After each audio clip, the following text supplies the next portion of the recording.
आणखी एक महत्त्वाची बातमी, पेट्रोल डिझेल दरवाढीमुळे होरपळणाऱ्या सामान्यांना लवकरच राज्य सरकारकडून दिलासा मिळण्याची शक्यता आहे।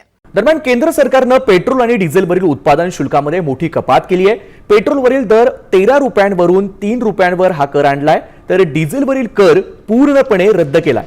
आणि एक महत्त्वाची बातमी, गॅस सिलेंडर 200 रुपयांनी स्वस्त होणार आहे। सर्वसामान्यांसाठी दिलासादायक बातमी आहे। केंद्रीय कॅबिनेटने याला मंजुरी दिलेली आहे।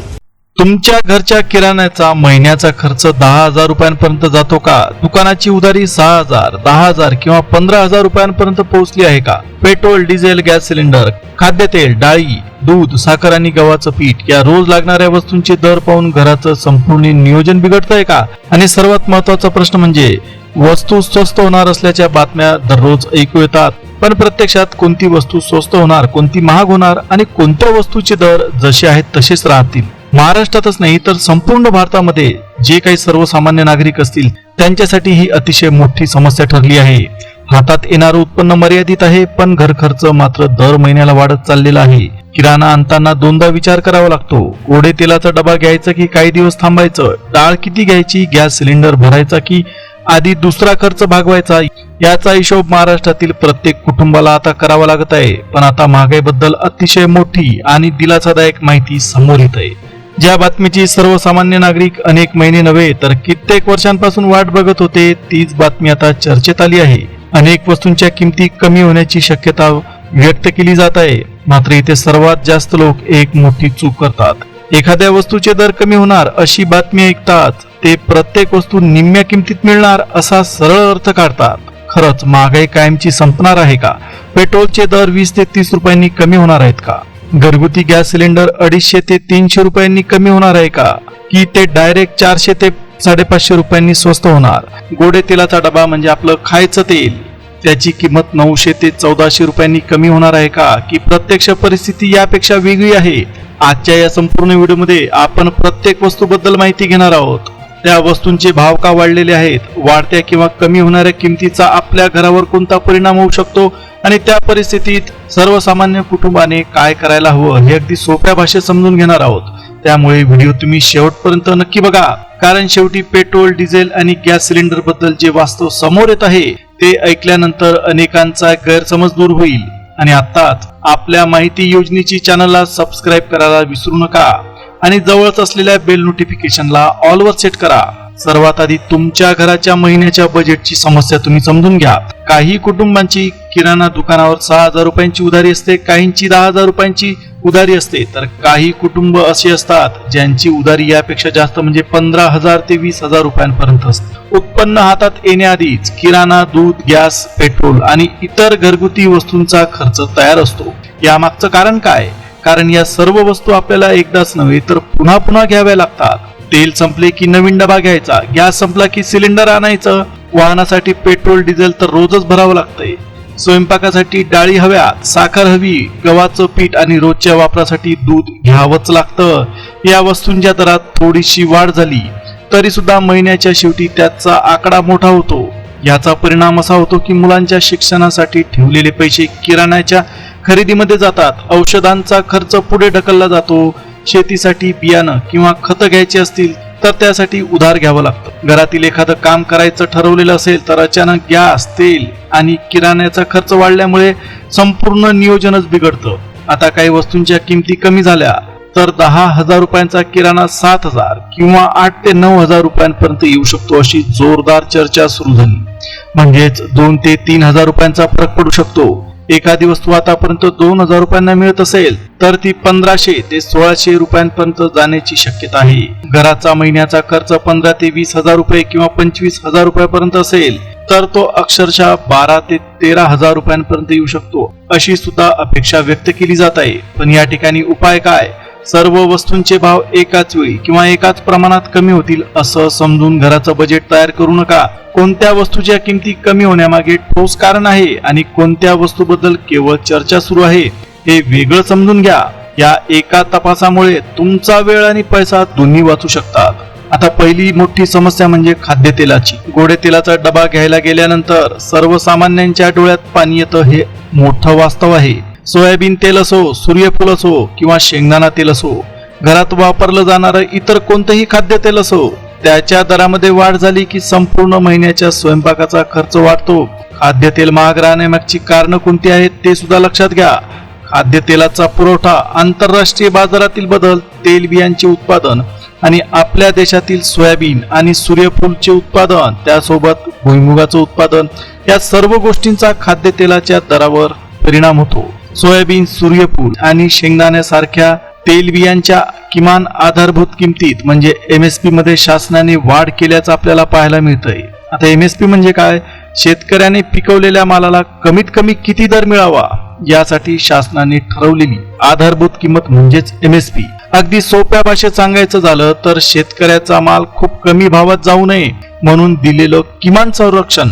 MSP वाढल्यामुळे तेलबियांच्या किमतीवर काही प्रमाणात परिणाम होऊ शकतो, पण दुसऱ्या बाजूला पुढील काळात चांगला पाऊस झाला आणि सोयाबीन तसंच सूर्यफूल आणि भुईमुगाचं उत्पादन मोठ्या प्रमाणात निघालं तर बाजारात या मालाची कमतरता राहणार नाही.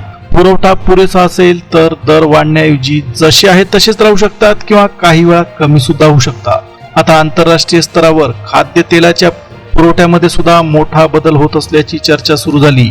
त्यामुळे खाद्यतेल पुन्हा सर्वसामान्यांच्या बजेटमध्ये येईल आणि कमी किमतीमध्ये मिळेल. मात्र गोडे तेलाचा डबा थेट 1000 ते 1200 रुपयांनी कमी होणार असा निष्कर्ष काढणं योग्य ठरणार नाही. खाद्यतेल महाग असल्याचा परिणाम थेट स्वयंपाकघरावर होतो. घरातील महिला तेल जपून वापरतात. महिनाभर पुरावं म्हणून कमी तेलात स्वयंपाक केला जातो. काही पदार्थ बनवणं बंद केलं जातं. लग्न कार्य, सण किंवा पाहुणे आले तर घराच्या बजेटवर आणखी ताण पडतो. खाद्यतेलाचे दर सध्या वाढतच राहतील असं दिसत नाही. सोयाबीन, सूर्यफूल आणि भुईमुग यांचे दर मध्यम किंवा स्थिर राहण्याचा अंदाज व्यक्त करण्यात आलेला आहे. उत्पादन चांगलं झालं तर किंमत कमी होऊ शकते, त्यामुळे दर कमी होणार म्हणून घरात आवश्यकतेपेक्षा जास्त साठा करू नका आणि दर वाढतील म्हणून घाबरून सुद्धा जाऊ नका. आपल्या घराला जितकं आवश्यक आहे तितकीच खरेदी करा आणि स्थानिक बाजारातील चालू दर तपासत राहा. आता दुसरी मोठी समस्या आहे साखरेची. चहा असो, घरगुती पदार्थ असो, सणासुदीचे गोड पदार्थ असो किंवा रोजच्या किराण्यातील वापर असो, साखर प्रत्येक घरात लागते. साखरेचा दर वाढला तर छोटा वाटणारा खर्च सुद्धा महिन्याच्या शेवटी मोठा होतो. साखरेच्या किमती मागचं कारण काय? सध्या निर्यातीवरील निर्बंधामुळे देशांतर्गत बाजारात साखरेचा पुरेसा साठा उपलब्ध आहे. निर्यात कमी झाली की देशात उपलब्ध असलेली साखर देशातील बाजारातच राहते. त्यामुळे साठा वाढतो आणि पुरवठा चांगला राहतो. याचा परिणाम काय होऊ शकतो? साखरेच्या किमती वाढण्याऐवजी पुढील काही दिवसांमध्ये त्यामध्ये घसरण होण्याची शक्यता आहे. साखर कमी दरात उपलब्ध होऊ शकते, त्यामुळे किराणा खर्चामध्ये थोडासा का होईना पण नक्कीच दिलासा मिळेल. मात्र लोक कोणती चूक करतात तर साखरेची किंमत अर्धी होणार असा सरळ अर्थ काढतात. प्रत्यक्षात किंमत किती कमी होईल याचा कोणताही ठराविक आकडा नसतो. त्यामुळे उपाय एवढाच आहे, बाजारातील प्रत्यक्ष दर पहा, नेहमीच्या गरजेनुसार साखर खरेदी करा. स्वस्त होणार म्हणून अनावश्यक साठा करू नका.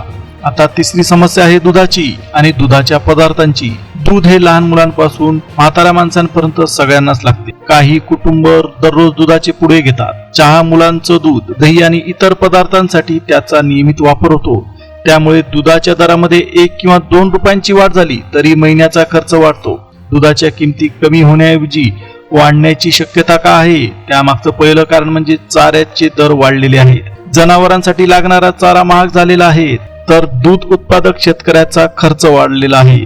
दुसरं कारण म्हणजे सणासुदीच्या काळात दुधाची मागणी वाढते. दूध, दही, तूप आणि इतर दुग्धजन्य पदार्थांचा वापर वाढल्यामुळे बाजारात मागणी जास्त होते. त्यामुळे दुधाच्या किमतीमध्ये घट होण्याऐवजी किरकोळ वाढ होऊ शकते. म्हणजे सर्व वस्तू स्वस्त होत असताना दूध सुद्धा स्वस्त होईल असा गैरसमज करून घेऊ नका. इथे परिस्थिती उलट राहू शकते.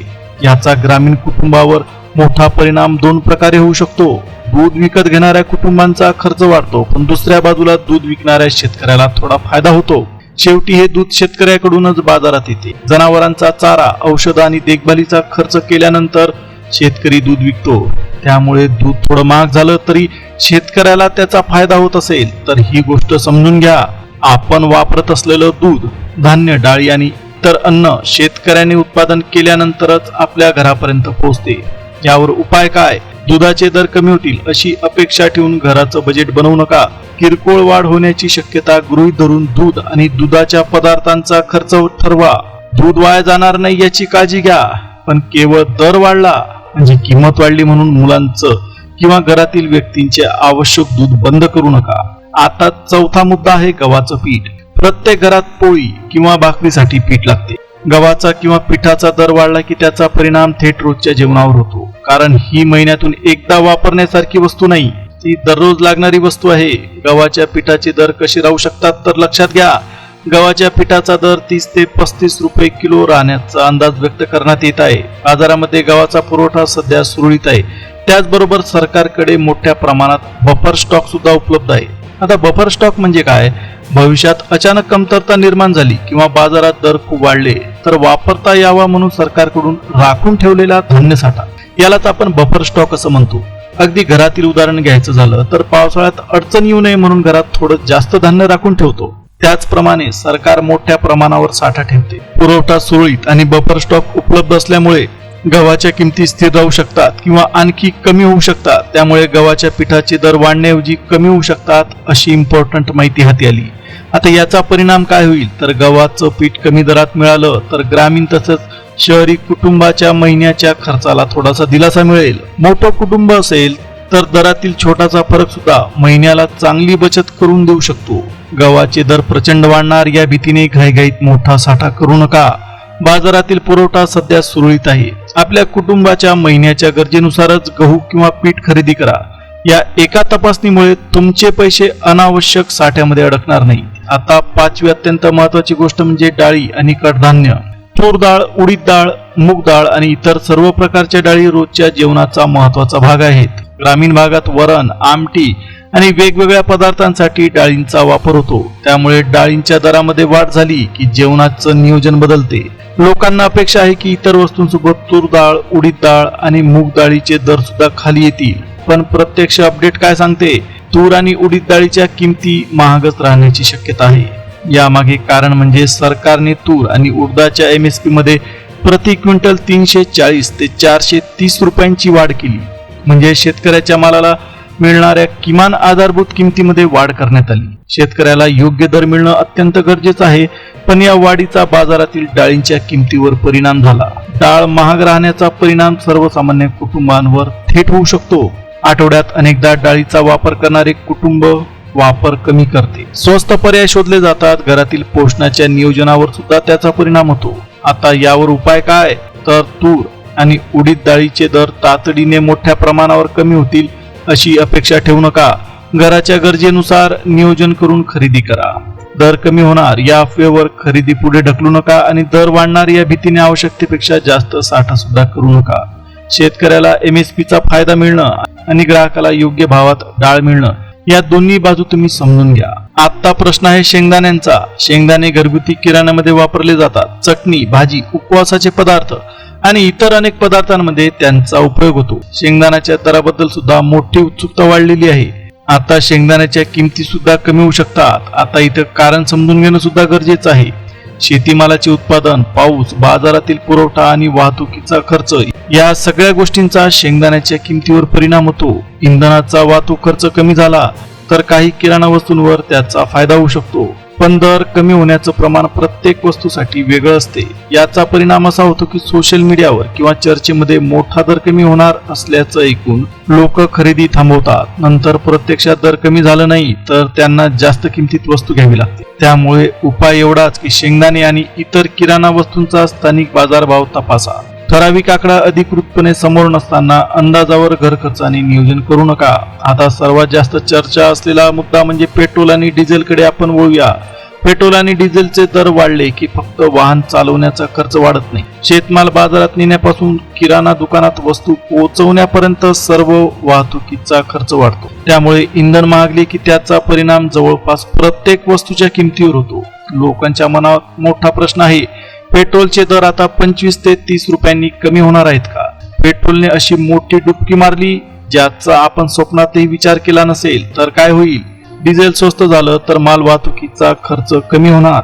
किराणा धान्य आणि इतर वस्तूंचे दर सुद्धा खाली येतील का? जर पेट्रोल आणि डिझेलचे भाव मोठ्या प्रमाणात कमी झाले तर सामान्य नागरिकाला थेट फायदा होईल. शेतकऱ्याचा ट्रॅक्टर, पंप किंवा माल वाहतुकीचा खर्च कमी होऊ शकतो. बस, खाजगी वाहतूक आणि माल वाहतूक स्वस्त होऊ शकते. त्याचा परिणाम किराणा सामानावर सुद्धा दिसू शकतो. पण सर्वात जास्त लोक कोणती चूक करतात? 25 ते 30 रुपये कमी होणार अशी चर्चा ऐकताच तेही कपात निश्चित मानतात. प्रत्यक्ष अपडेटनुसार पेट्रोल आणि डिझेलचे दर कमी होण्याऐवजी स्थिर राहण्याची शक्यता आहे. म्हणजेच दरामध्ये मोठी कमतरता होणार नाही, पण मोठी वाढ सुद्धा होणार नाही. पेट्रोल 25 ते 30 रुपयांनी कमी होईल या अपेक्षेवर आवश्यक कामे पुढे ढकलू नका. वाहनात पेट्रोल किंवा डिझेल आवश्यकतेनुसारच भरा. दर स्थिर राहण्याचा अंदाज लक्षात घेऊन महिन्याच्या प्रवासाचा खर्च तयार करा. सोशल मीडियावरील मोठ्या कपातीच्या आकड्यापेक्षा प्रत्यक्ष पेट्रोल पंपावरील दर महत्वाचा आहे. आता घरगुती गॅस सिलेंडरचे दर आंतरराष्ट्रीय बाजारावर अवलंबून असतात, मात्र दर स्थिर ठेवण्याचा सरकारचा प्रयत्न असतो. त्यामुळे गॅस सिलेंडर 250 ते 300 रुपये किंवा 350 ते 400, काही वेळेस 550 ते 600 रुपयांनी स्वस्त होणार असल्याचं तुम्ही निश्चित मानू नका. सध्या दर स्थिर राहण्याची शक्यता जास्त आहे. आणि सर्वात शेवटचा महत्वाचा मुद्दा सुद्धा लक्षात घ्या. प्रत्येक वस्तू स्वस्त होणार अशा बातमीवर विश्वास ठेवू नका. आवश्यक खरेदी तुम्ही करत राहा. त्याचप्रमाणे दर वाढणार या भीतीने गरजेपेक्षा जास्त वस्तू सुद्धा विकत घेऊ नका. आपल्या गावातील किंवा शहरातील प्रत्यक्ष बाजारभाव तपासा. घराची महिन्याची गरज लिहून काढा आणि त्याप्रमाणेच खरेदी करा. कारण महागाईची सर्वात मोठी झळ त्या कुटुंबाला बसते ज्याचं नियोजन नसते. आणि दर थोडे कमी झाले तरी सर्वात जास्त फायदा त्या कुटुंबाला होतो जे वाचवलेले पैसे योग्य ठिकाणी वापरतात. अशा प्रकारे काही वस्तूंच्या किमती कमी होऊ शकतात, काहींच्या स्थिर राहू शकतात आणि काही वस्तू किरकोळ महाग होऊ शकतात. त्यामुळे अफवा आणि प्रत्यक्ष अपडेट यातील फरक समजून घ्या. घराचे बजेट सांभाळा, आवश्यकतेनुसार खरेदी करा आणि बाजारातील बदलांकडे लक्ष ठेवा. आता आपण पुन्हा भेटूया एका नवीन व्हिडिओमध्ये नवीन माहितीसह. तोपर्यंत धन्यवाद.